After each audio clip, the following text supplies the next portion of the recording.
Hey guys, I did not sleep a wink last night. I hope I'm able to stay awake for the whole episode. I don't know what it is, just I guess all the stuff in the news and maybe some personal financial stuff as well, but all of it together, man, I've been having trouble getting to sleep, and last night I stayed up right till the sun came up, and I haven't been asleep yet. Hopefully after we do this, I'll completely pass out and sleep half the day. How are you guys doing? Well, I'm Wesley Gray. We're the Ramblers. Welcome to the podcast. And I'm Scott B. Smith. I'm also here. I'm also here. Yep. So what are we going to talk about today? Oil. Boats and oil. Did you say whale oil? Oil. I wish we talked about whale oil. Rich ambergris. Hamburgers. No, I said rich ambergris. The whale blubber. Don't listen to me. I'm quoting a Futurama episode. Okay. I mean, this introduction is going off without a hitch.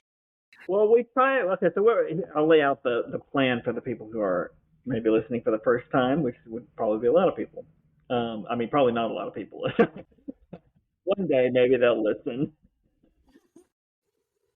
So what we'll do is we'll go through some news stories, what we see in the news. We just kind of, shoot some that we think are interesting. We'll all go on our little site. We'll go through some news stories. And then there's a big story that we want to talk about. And Scott, what were you saying what that was? Oil. Yeah, oil and trade, ships. Hormuz. The Strait of Hormuz. Yeah. Yeah. Straight out of Hormuz. That's part of a bigger story, though, that a real shift in international trade that has been happening just since the beginning of this year. This is just in the past few months. So we're going to talk a little about that and try and figure out how that fits into the larger scheme of globalization and global trade, and so we can terrify ourselves about the doom future that is at hand. And are we actually going to be able to end on a happy, fluffy note? You'll just have to listen to find out. Right. Please do. I think you wanted to say something about a dolphin. You were going to tell us a story about a dolphin. Let's start with that. Adulting? A dolphin. You said there was a dolphin. Dolphin. That's right. My fluffy story is that there were dolphins sighted in the Hudson River in New York, swimming upriver. Are these freshwater dolphins? They're in the Hudson. That's not freshwater. That's polluted it's not salt water either, but it's polluted as hell. I thought they cleaned it up. Sure. Erica, do you have any feel-good stories for us to start the episode? I mean, I have another one. I know that you guys were like 80s, 90s kids right along with me. Yeah. A kid from Kid and Play got a new heart. He had a heart transplant. I just think that's neat. Did he receive it from the Wizard of Oz? No, he's just aging middle to like a little bit closer to elderly. I don't know how old Kid and Play are. They're definitely older than us. So they're definitely retired age. But yeah, he had some type of heart problem and just got a heart transplant like a little while ago and was up on stage dancing and kicking around and saying, I just got this heart. A speedy recovery, kid, from Kid and Play. Or Play from Kid and Play. I don't remember what you said. I don't remember the story from 2 minutes ago. My short-term memory's shot, all right? Well, on that note, let's get started, okay? Very good.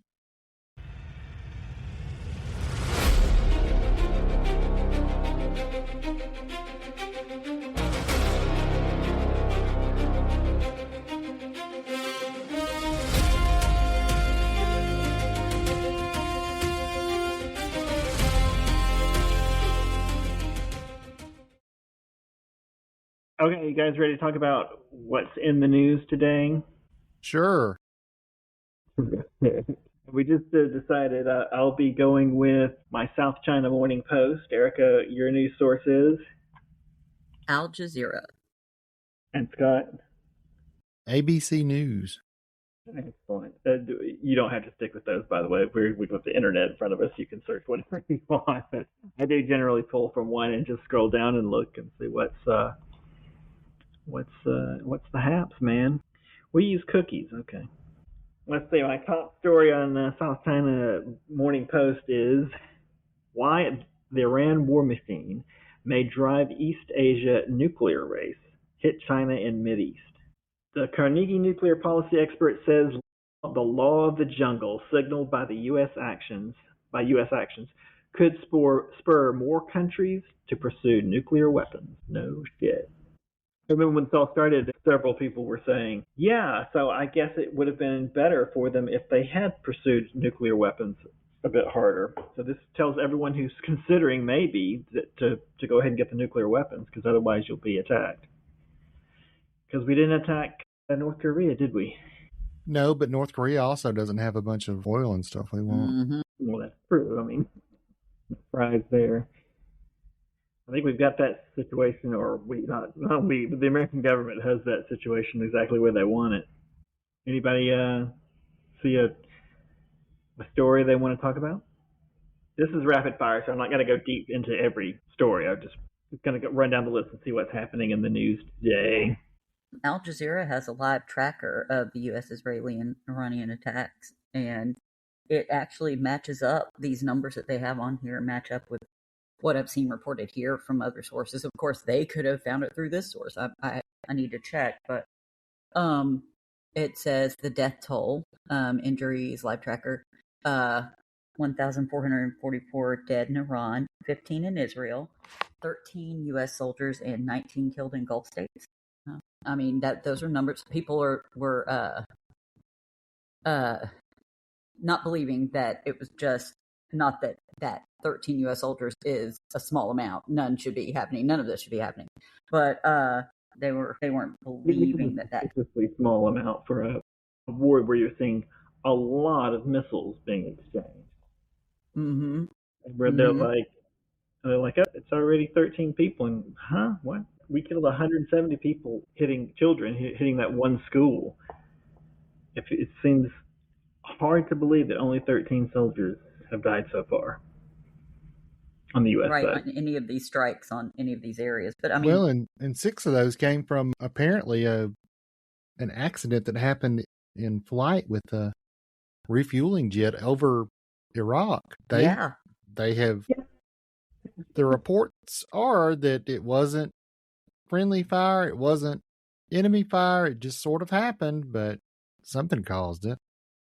Well, yeah, that is kind of weird. Yeah, I seem to recall every time we get into a war, there's lots of reports of this plane went down because of friendly fire, and I guess they don't report it if it's just a training accident or something. But wow, it seems like that always happens every time we get into a war. They talk about, oh, this went down because of friendly fire. Like either these people are not being trained well, or you're lying. I think from what I heard on this one, it was a combat refuel. They were just doing it over Iraqi airspace.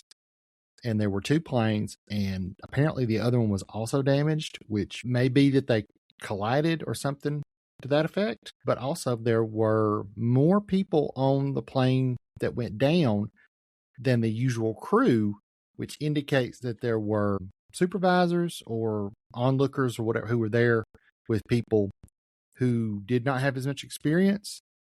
So it was basically somebody there, if like I said, a supervisor or something. Here is the kicker on all that.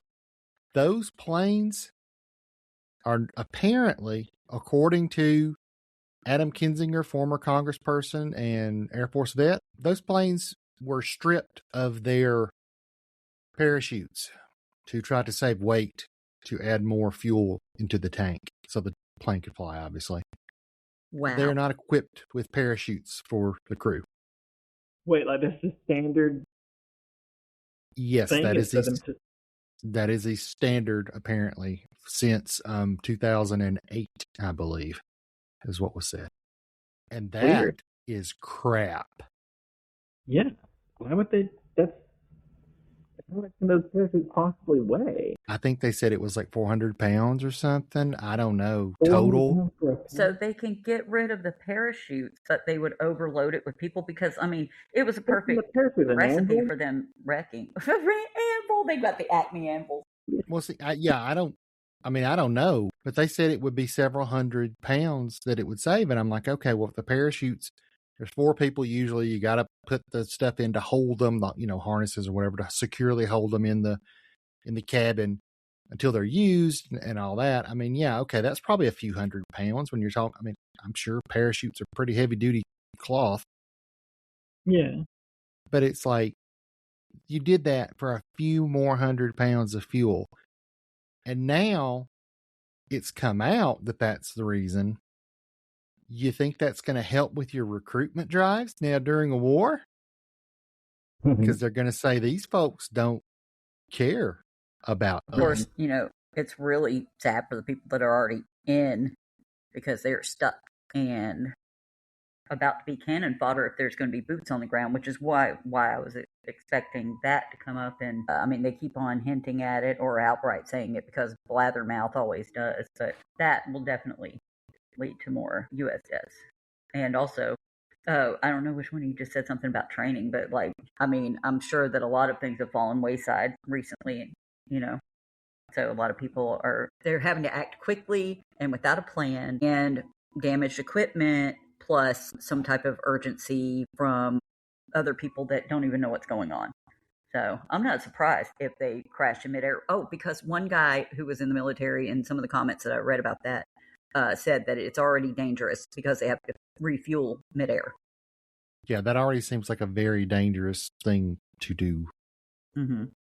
It takes very precise movement and coordination and all that stuff, which is why, of course, you would have, that makes sense for them to have overseers or whatever there to make sure it's getting done properly if people don't have as much experience. But the fact that even if they'd come out and said there weren't enough parachutes on there for the supervisors too when the thing crashed, we only loaded enough for the regular crew, they had to hold on to each other, or some people did make it. It was 3 people instead of 6 that died or something like that. But it's like just nothing. And from what Adam Kinzinger said, it was some bean counter decision that some bureaucrat that came down that said, yeah, well, you can save this many pounds. That'll make us more monetarily efficient when we go up and do these things. So, this is what we're going to do. And it's so callous. You're playing with people's lives here. And these are people who have voluntarily decided they're going to sign up to do whatever the military's doing. They probably at least believe they're defending their country and their homes and their way of life. And you're not going to take care of any in the most basic way. It's not like they've got escape pods or something on there for all of them. It's just parachutes, for God's sake. The Oscars 2026 live updates from the 98th Academy Award ceremony. K-pop Demon Hunters beat Arco, Elio, Little Amelia, or the character of Rain in Zootopia 2 for Best Animated Film. Oh, good, because it was awesome. But I like that. Is that a little bit of fluff? Are we going back to a little bit of fluff? Well, this is the news. This is the South Carolina Morning Post main news page. So they are fluff heavy. Okay. Yeah, and ABC is also like the other one's broadcasting the Oscars, so there's a lot of that on the homepage here for them. Well, this was a very new. Only 4 minutes ago was this updated. Oh, okay. Well, I know for a fact that somewhere on there they're going to say that Sinners has won something because that was awesome.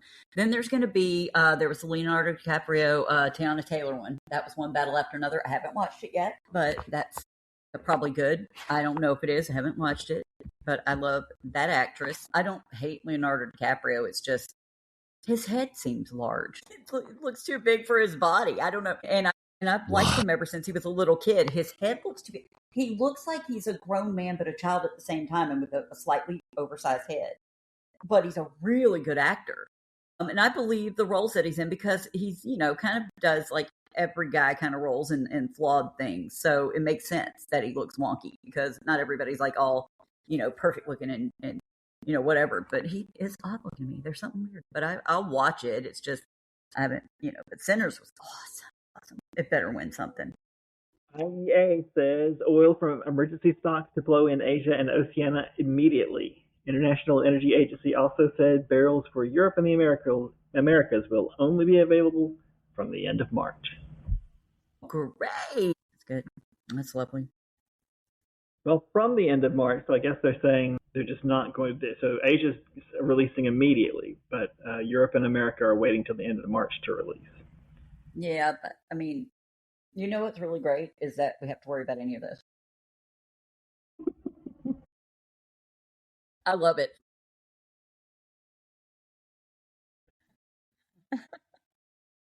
U.S. energy chief signals Iran war could continue for several more weeks. Meanwhile, Iran's FM foreign minister said his nation was not interested in talks with the U.S. because we were talking when they decided to attack us. Yes. Right. Yes. You don't do that. Yeah. Yeah. The funny thing is I've seen several things where Trump is saying, oh, yeah, they totally want to negotiate, but I'm not ready. Well, translation, they don't want to negotiate. He's just bold-faced lying. And of course they don't, because that's what they were doing. And you launched an attack and killed their leader right in the middle of the negotiation. So you can't be trusted. Yeah, they were pretty near a pretty big concessions on their part, agreeing to those to head it off. And yeah, we just attacked them anyway. Yeah, it doesn't do a lot to instill confidence that we're going to, deal in good faith with people. Also, the fact that our Secretary of Defense is up there saying no quarter, no mercy. We don't care about things like the rules of engagement, the Geneva Convention. Talking massive shit from behind his computer and his little cell phone. Old keg's breath bastard. And this was, Obama already had an agreement in place with Iran anyway. And then when initial Trumpy Dumpy took over, he threw that out. And then he just had these talks with them and then, started. And so I started blasting him, pew, pew, right in the middle of these talks. So, yeah, of course they're not going to trust him. No one should trust him. Oh. Yeah, that's the other thing. I mean, we're seeing the administration clean up a mess that his first administration made. Because, yes, there were issues with inspectors and stuff like that with the deal that Obama and John Kerry had ironed out with the Iranians over there. But again, that was part of what the sanctions were supposed to do, was get them to comply without having to shoot people. And they were going to. They were going to. Yeah. They were working. Because we know that it's not about that. We know that Trump has commitments to Bibi and also to Pootie. That's what I call them, by the way. Bibi and Pootie. Well, the thing now, the original deal, of course, was ripped up because it had Obama's name on it. And we're doing this now because look how great Venezuela went. This will be just as easy. Right. Because they have no idea how to suss up that Venezuela is nothing like Iran. And also what they did in Venezuela was illegal. Right. The thing in Venezuela was... Yeah. Mm-hmm. And the thing in Venezuela also was, we're going to do this very specific thing. And once it is done, we are done. We're leaving. What they're doing in Iran, as far as objectives, keeps changing, which means there never were really objectives. It was, I got to distract people from everything going on here. Mm-hmm. The Epstein and the ICE and all the same illegal shit he is doing and has done. Let's end it on a higher note, this little segment on a higher note. Something a little more, I'll just read it. This is from the science section. Could China build an army of centaurs with this non-invasive cyborg tech? Chinese scientists develop a wearable human robot device enabling soldiers to carry heavy loads in rugged terrain. Oh, I think I've seen that. It's like it's like an exoskeleton kind of thing where it just kind of, the framework goes around the soldier's legs. And then and then it's like a platform behind them and another set of legs, like robo legs behind it. Yeah. So they've got like their own little table, and it's like their own cart or whatever behind them. So that's That's crazy. He's wearing something on his back. Can't tell how it's working with the thing, but he is like carrying something almost like a backpack, but without anything in it. And then he's got the thing wrapped around his waist, and then he seems to also have a thong. I'm not sure what that's for, but yeah, the legs. The platform goes out behind him, and then there's legs walking behind it. They're calling it a centaur, cyborg centaur. That's awesome. I love it. I also have one kind of a feel good one here. Dolly Parton made a public appearance after a long time away from the public eye. She has been treated, for I think cancer or some other disease. She hasn't really said what her health concerns have been, I don't think. But she says she's back and she's feeling better, and so there you go. She's 80. But I think, well, she had kidney stones, but then there were infections from it. So she probably had ongoing UTIs because as you get older, well, as women get older, it's like almost constant UTI threats. Okay. And it sounds like it'd be so easy to knock it back, but there are antibiotic resistant UTIs, and that's very common with elderly ladies. And if there was a kidney stone there, and I've had one, by golly gosh, I know if it about laid me out when I was like 30 something, I know it was not good for Miss Dolly. But she was strong enough to go out in her 6-inch heels on stage and sit and talk to somebody and talk to an audience and tell them, she was doing all right and she was going to try to get back into doing things. And she wasn't done yet. And I was like, well good for you, Miss Dolly. Nice. That was a good one to end on, Scott. Good choice. Thanks. Mm-hmm.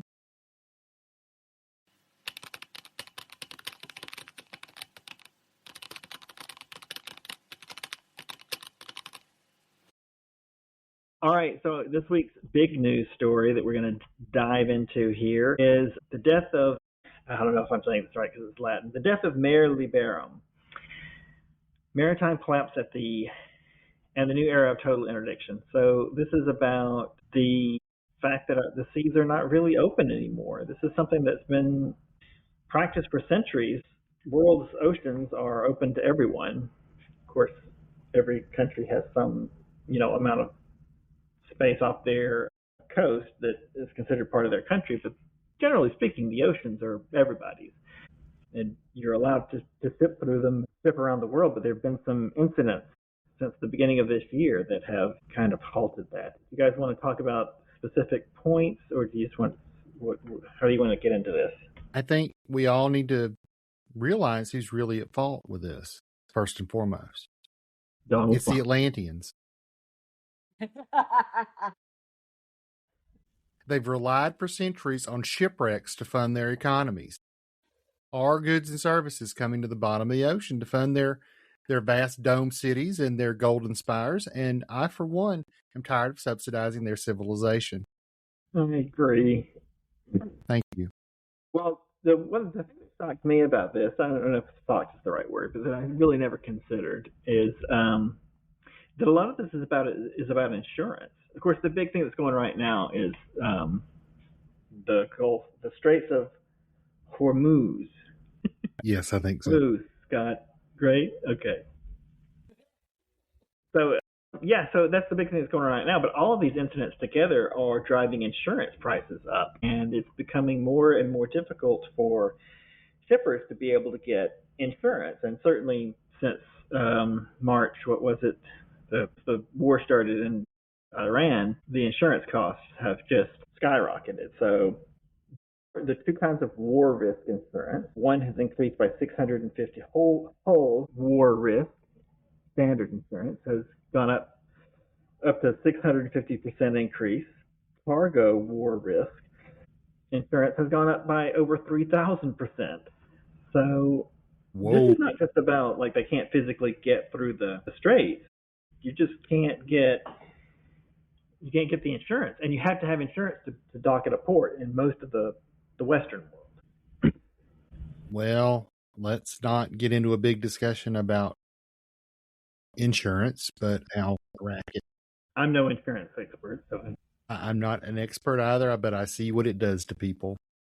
I will also say this, that one of the things, as a bit of an aside, one of the things you may not think of coming from that region is plant fertilizer. There's a specific kind of plant fertilizer called chemical called urea, which is, yes, found in urine in very small amounts, but it's mined specifically in large quantities at least, in that part of the world. And it's not getting through. My father spreads fertilizer as part of their farming business, and he told me the other day, he said, I've got a job where they want X amount of urea as part of their fertilizer. I can give them half. And the cost of what I have been buying has gone up 50% in the last 2 weeks. Along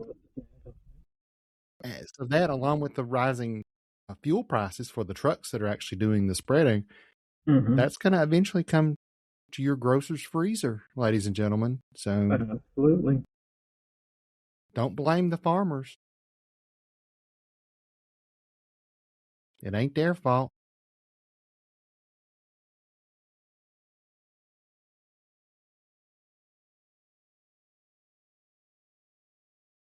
Right.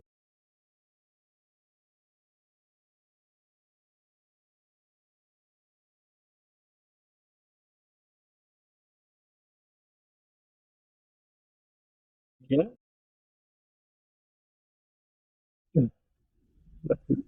I don't want to comment on that.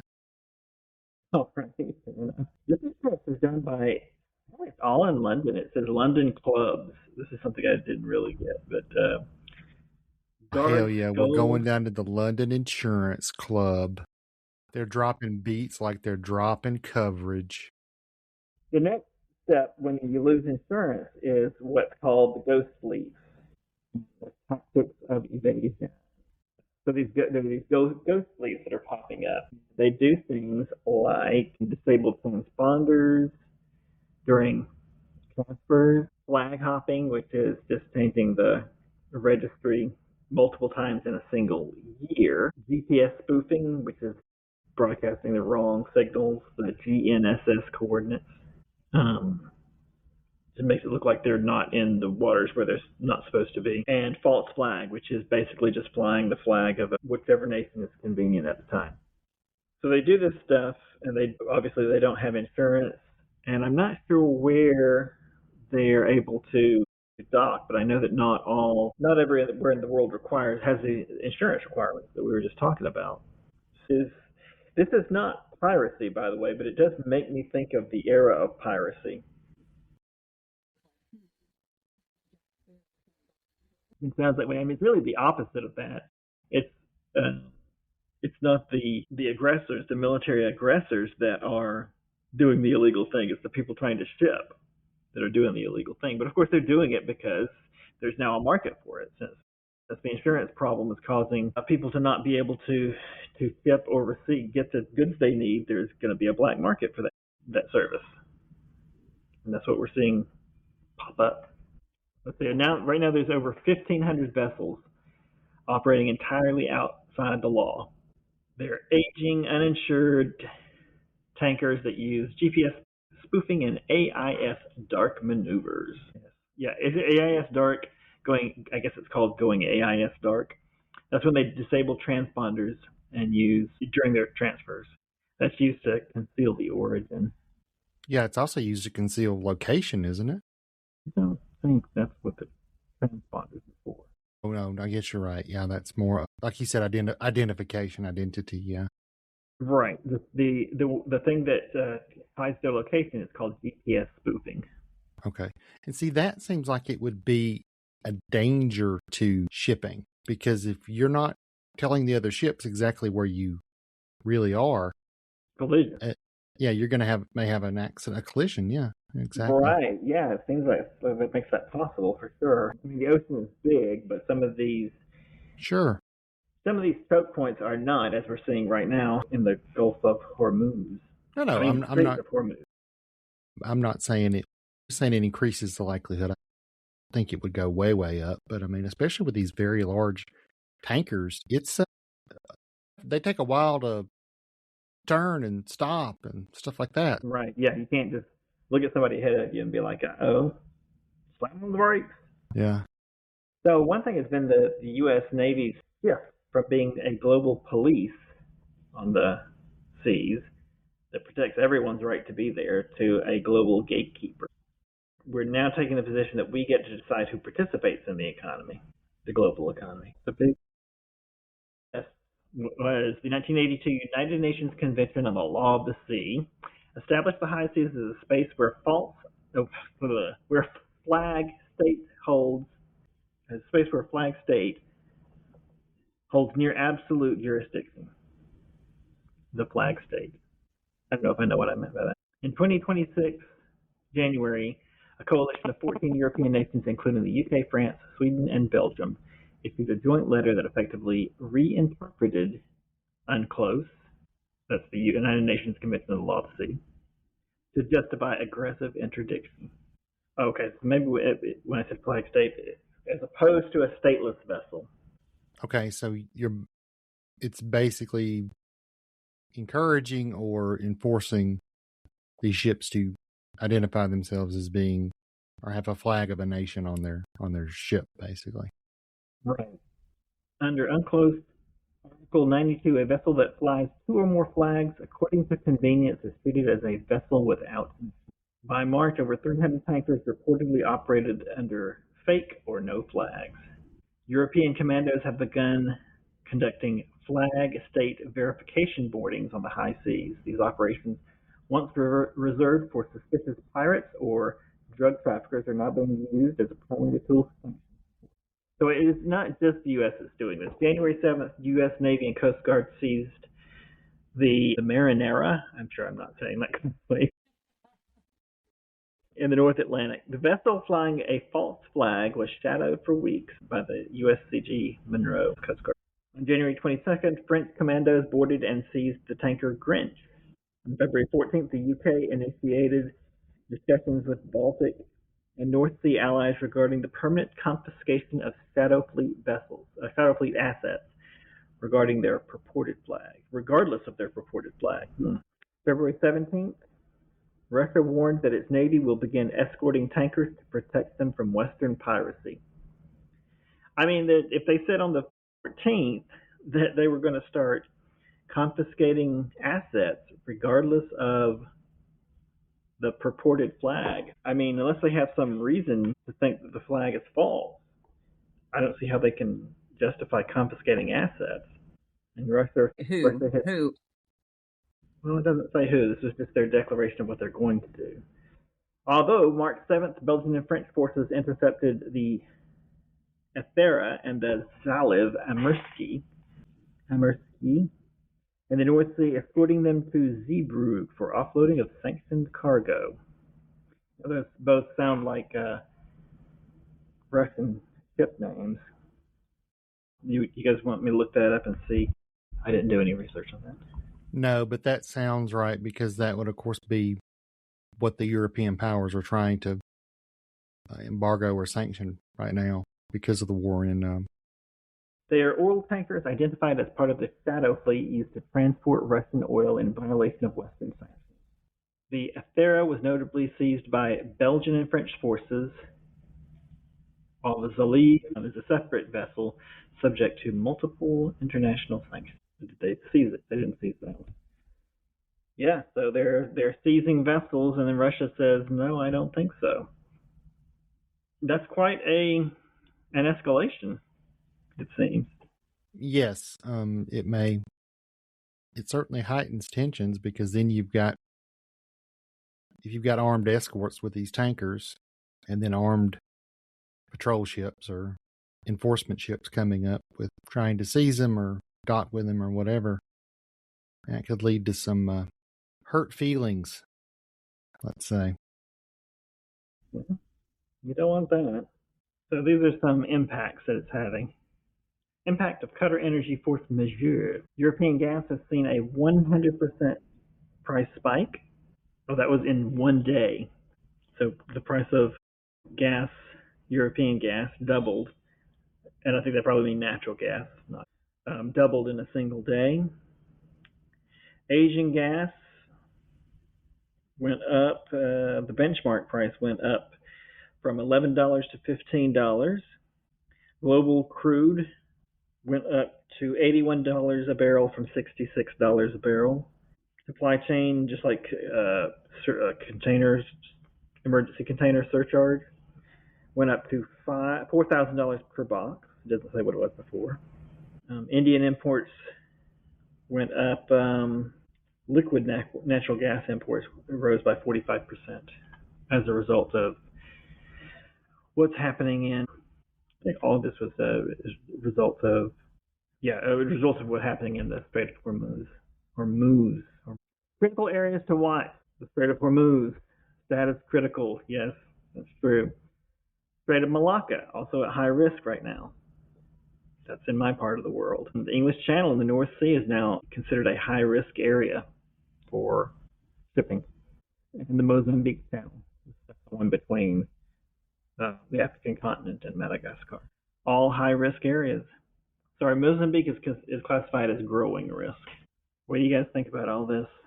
I mean, I don't know that there's much nuance that at least I see that just say, well, that all sounds very bad. It does all sound very bad. And was preventable. Yes. Well, some of it was, but that's what my blog posts are going to be about. A lot of this is the direction we're headed anyway. And what we should have been doing was trying to prepare for it. As is pointed out by the what we were talking about with the tariffs. And it's a good idea to bring manufacturing back to the country, not by putting a tariff wall up and just all of a sudden in one fell swoop just kill all the imports and all the manufacturing that was already here. I mean, the manufacturing that we do in the United States relies on imports. Right. Imported raw materials, yeah. Imported raw materials, right. Absolutely. Just cut them off without first putting a plan in place to make sure that things continue to work. It's completely insane. But anyway, it's almost like starting a war without being prepared. Right. Well, that's what I was going to say too. It's like this was probably something like this was going to happen as far as the reduction in international shipping, but over the course of many years, not just all of a sudden one day because the boob in office decides to start a war. Yeah. Well, are you guys ready to talk about the bigger picture? Yes. Guys, you're having tornadoes. Are you saying they're more frequent, more intense because of climate change? What are you saying here? I am under the impression, because scientists and people who know what they're talking about have said that storms are more frequent, more intense, and happen in a longer span of the year than in previous years because of climate change. Scott, you realize they're just saying that to try and get you to buy more science. They're just trying to sell you. To get me. Yeah, you're right. I think you realize that. Wake up, people. Yeah, I used to hear people talk about how, now I don't listen to that crap anymore. I used to hear people talk about how, it was a big hoax and just all the scientific community was in on it.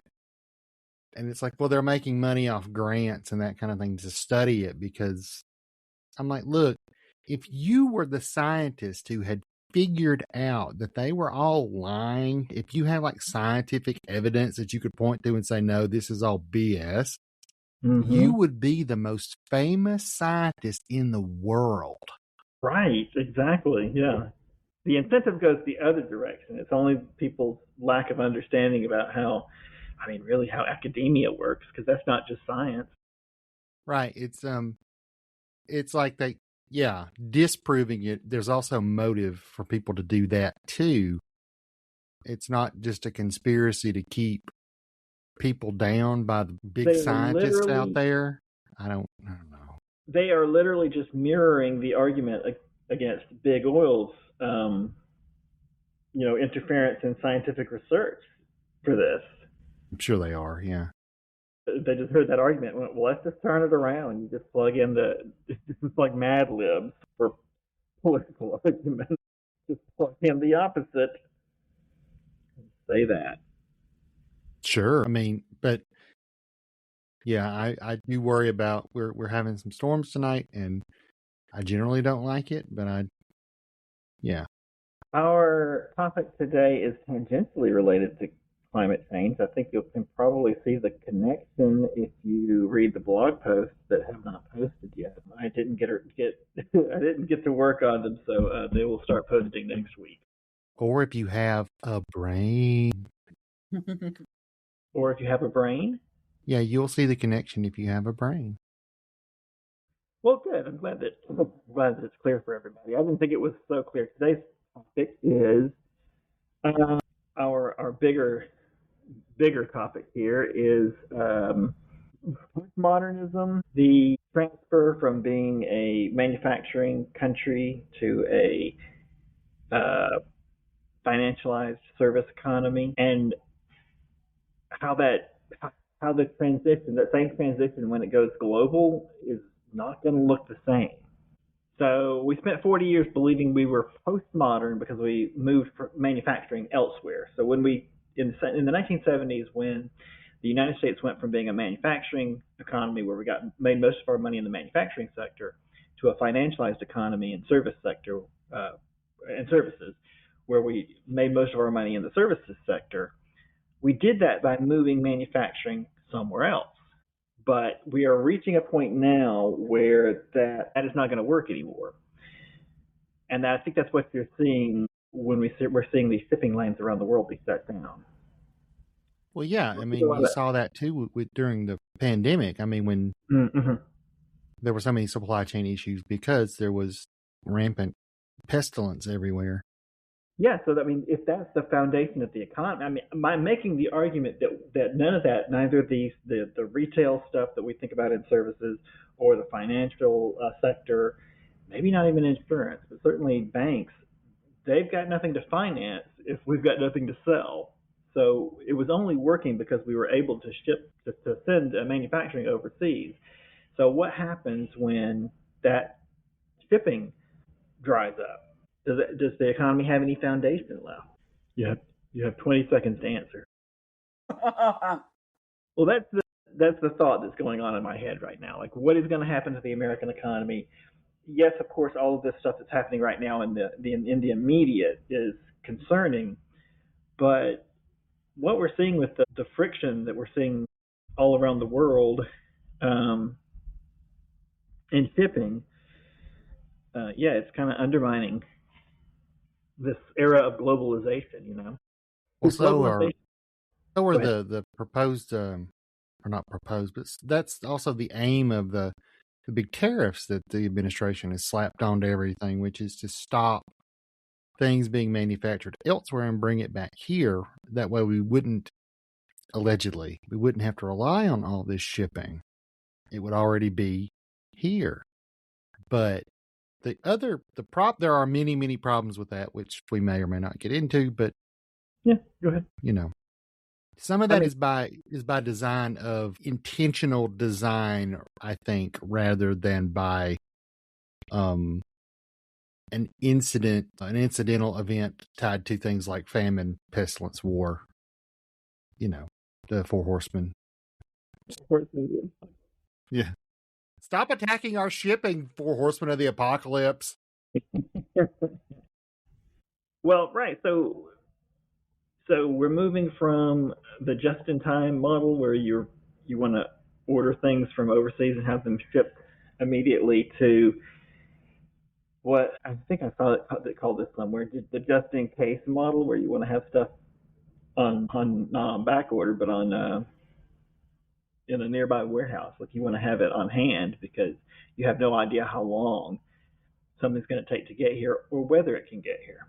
We in the U.S., we've based not just our economy, we've based our lives on cheap consumerism for years. Whereas the European model has been more oriented towards service. I guess it's still a service. It's still considered service as far as economically, but they're focusing on, like, they're paying for fresh food and things delivered locally, whereas we're shipping things from the other side of the planet. Well, and that also has to do with find any corporation in any way that manufactures anything that wants to use something that costs more here rather than ship it from overseas and it's like pennies on the dollar. Right. So Right. Well, that's the big thing. Is it's about to get really expensive to ship stuff. right, but are these companies prepared to amp up manufacturing, or are they trying to hurry up and find alternatives to having an actual workforce and just use AI for whatever thing that they could possibly use it for? But they're definitely not prepared for anything, because who in this country is? The issue is that is something you could prepare for in the long term.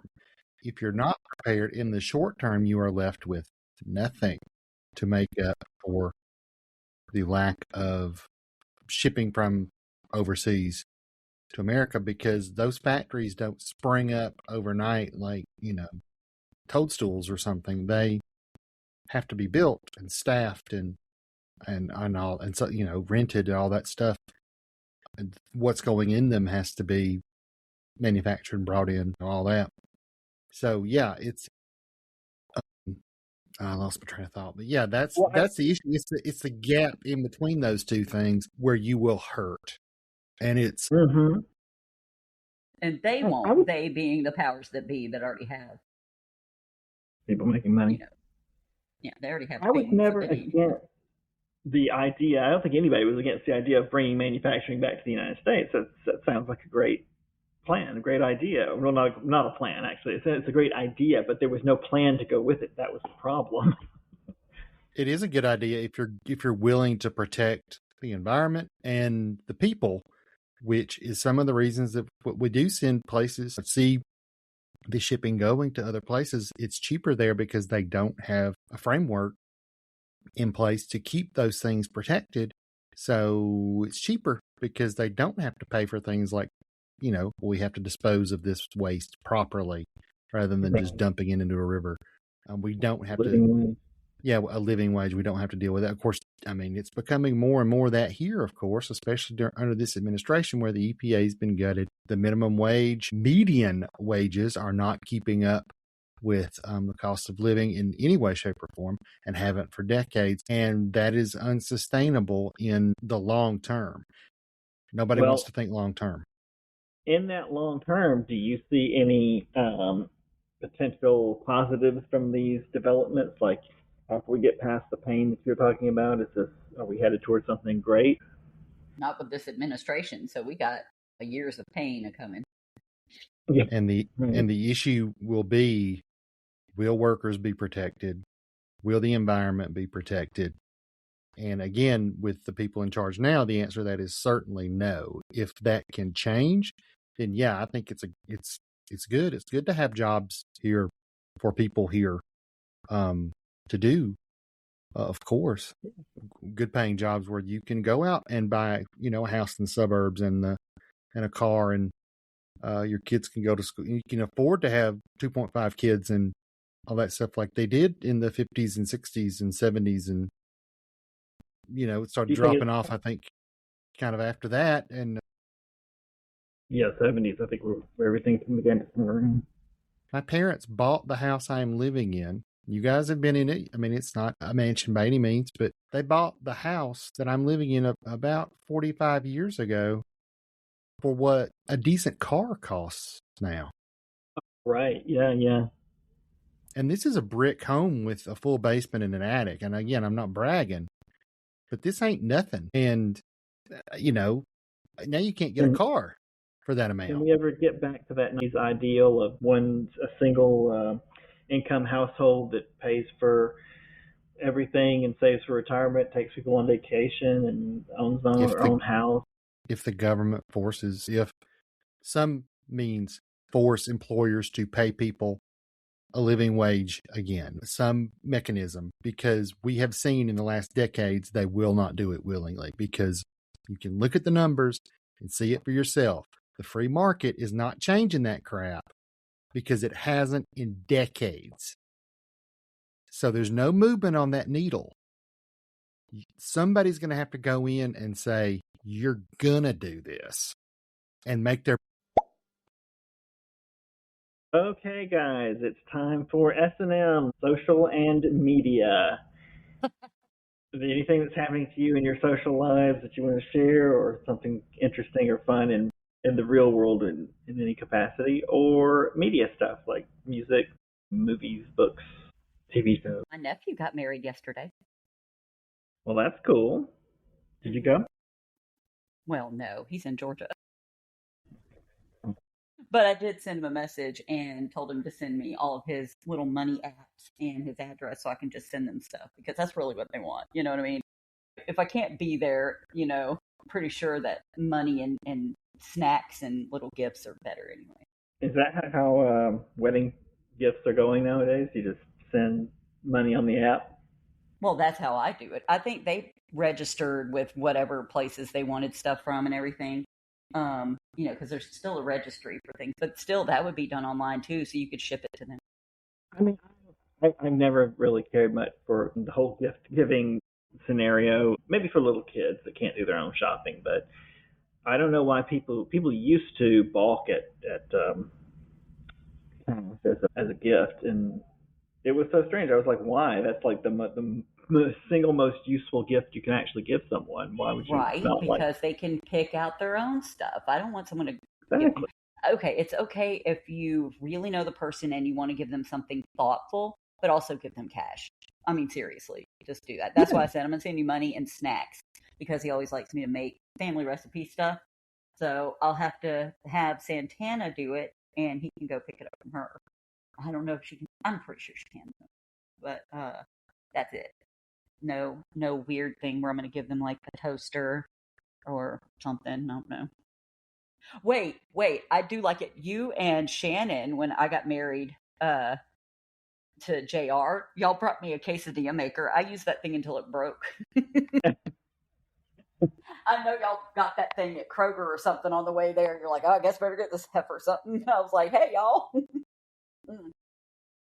Cannot tell you. I don't remember. I know I'm not a very thoughtful person, and especially not a thinking ahead person. So, but I don't think we got it on the way there. But I'm sure we picked it up at Target probably.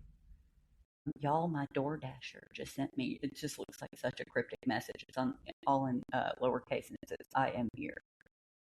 I am outside." And I'm like, okay, well, just leave that there. I don't want to see you. Want to see you. Any TV shows you guys are following? I've heard about this heated rivalry. Yeah, that was really good. In the most you know what? It reminds me of the throwback gay films you had me watch way back in the day, but with a little bit more romance and stuff. But you remember you had me watch like Trick and Billy's Hollywood Screen Kiss, stuff like that. Needed some queer programming, but guess what? Not just queer people love it. There's some boomers there that are really watching that because it got super popular and you didn't see any complaints about it online.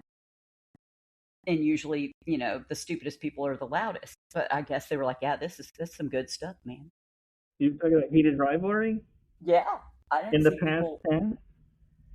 Yeah. Is it over with? It finished? Oh, yeah, that show, yeah. You can binge it. I mean, it's, yeah. Oh, they're going to have another season. And Season one. Yeah. Oh, yeah, I watched it in 2 days.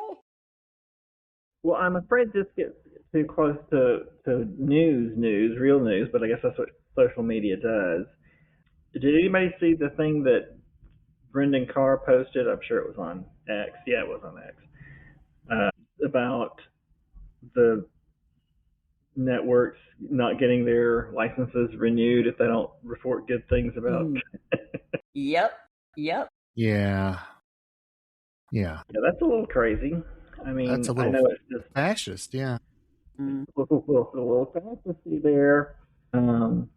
Yeah, I don't know what to say about it except it's par for the course. That's the very sort of thing we're talking about when we say this stuff is getting normalized, because it's not even the craziest thing that's probably going to happen. I don't know when he posted it, but it probably wasn't the craziest thing the administration did that day. Well, it's just a flood the zone type thing where there's just so much that comes out and is said and is done and all that no one can possibly keep up and concentrate and focus their energies on everything that really needs a doing at once. So it's kind of a divide and conquer sort of strategy.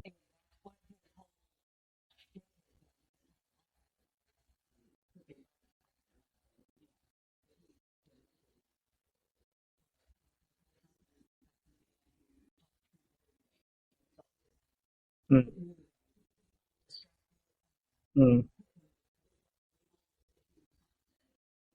Right. That sounds like an Very evil P.T. Barnum kind of attitude there. full P.T. Barnum. Okay, so what was his name again? Jeffrey Epstein. No, it wasn't that. Still, he's a worse bastard, I think, than the other one. No. The other guy. Here, let me find it. He was a Roy gay Cohn. man. Yes. Thank you. Yeah, He was a gay man. Roy Cohn. He wouldn't admit it, but everyone knew it. He hopefully died painfully. Attack and never apologize. A philosophy that shaped Trump's business and political career. He represented Trump there. Yay. I actually found out about that guy on the AIDS memorial page on Facebook. I think it's important to remember everyone. And, and I think their tagline is what is remembered lives.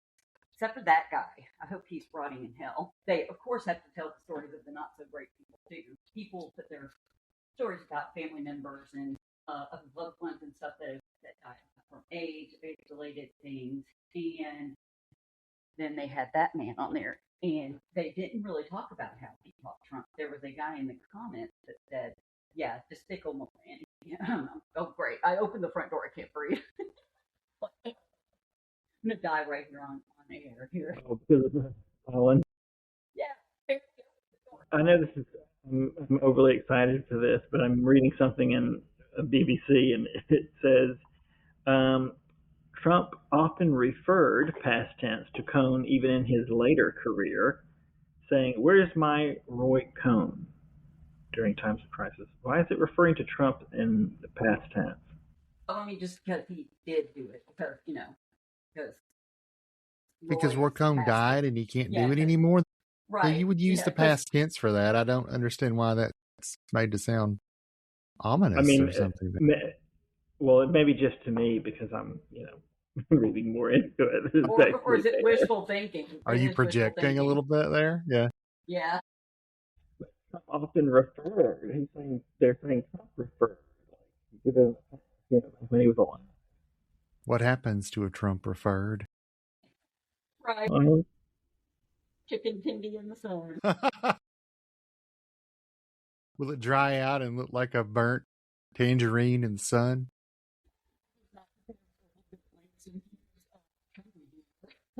Yeah, I'm sure Langston Hughes' ghost is now got me on a list or something for haunting. That's how dare you, sir? Apparently, Trump just posted another gigantic tweet or whatever they call it. Could you be more specific? I mean, it's a long one. I don't think you want me to read the whole thing. Oh, no.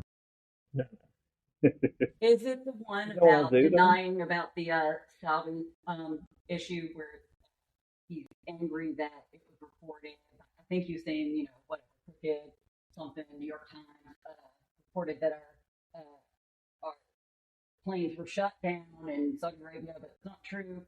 But that could have been that was one of the recent ones, but I bet it's something else because constant barrage, historical diarrhea. But that message, particularly though, was Stephen Miller, because we know when things are a little more coherent and use big words, it's not Trump. Not even big Stephen words. Miller. I think there was a what? Stephen Miller, if they're multi-syllabic words. Yes, thank you. Because somewhere in there it said "in all actuality" or something. I was like, oh, that is not. Not know how to spell actuality. Or probably also, doesn't know it's a word. Also, when you read it, if the S's come out like hisses, like they're being spoken by the Cobra Commander, it's Stephen Miller.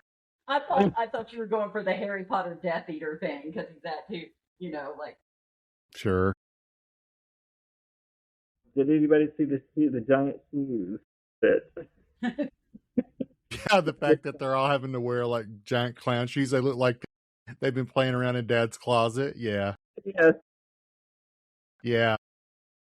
But it was just a pervy uncle's closet. How about Netanyahu? Is there anything that you could possibly see in the media with him in it that would now make you think, yeah, that's definitely him, or will you always go, he's probably just a?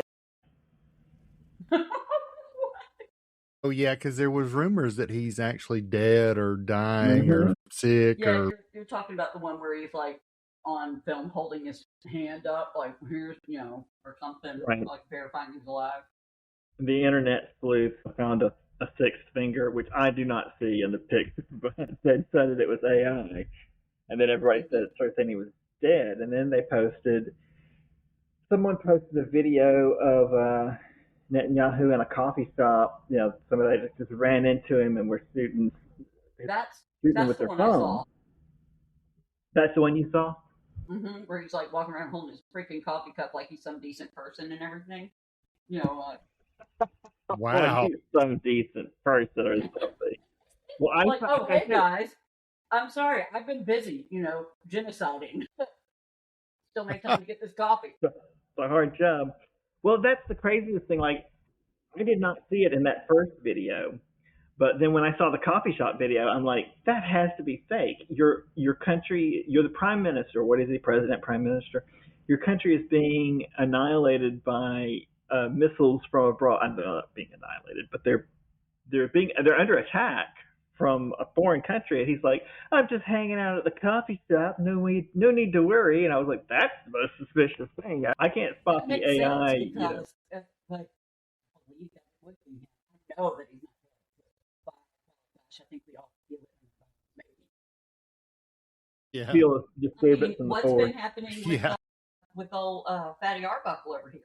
While they're murdering school children and letting U.S. soldiers die, he's out there golfing. So I'm not surprised if BB is out there getting a coffee. I kind of want him to set one up so it's like he's a sitcom person or something where he just like, oh hello, I didn't see you standing there. I'm Bibi Netanyahu, just out getting a coffee. The bombing ain't so bad, especially when you've got like 3 bunkers to hide in your basement. Mm-hmm. Guys, I want to tell both of you this is the worst Fluff session. I'm grabbing it immediately too. No. All right. The fluffiest, cuddliest genocide. All right, guys, it's that time again. We've had a great show. Glad you joined me. I appreciate it. Thanks to anyone who's listened this far, and I hope you'll join again next week. Do you guys want to say anything before we sign off? Stay in school, kids. Don't do drugs. I thought you were going to say stay and neuter your pets. That's for next week. Well, we've been the Ramblers, and wherever you're listening to the podcast, you can also find it on Substack, and I put it on my YouTube channel. If you want to support the channel, there's a link there for my Buy Me a Coffee. What do you call it? An account, whatever it's called. You can indeed contribute there if you enjoy what we're doing and want to see more of it. And until next week, thanks for listening. Bye-bye.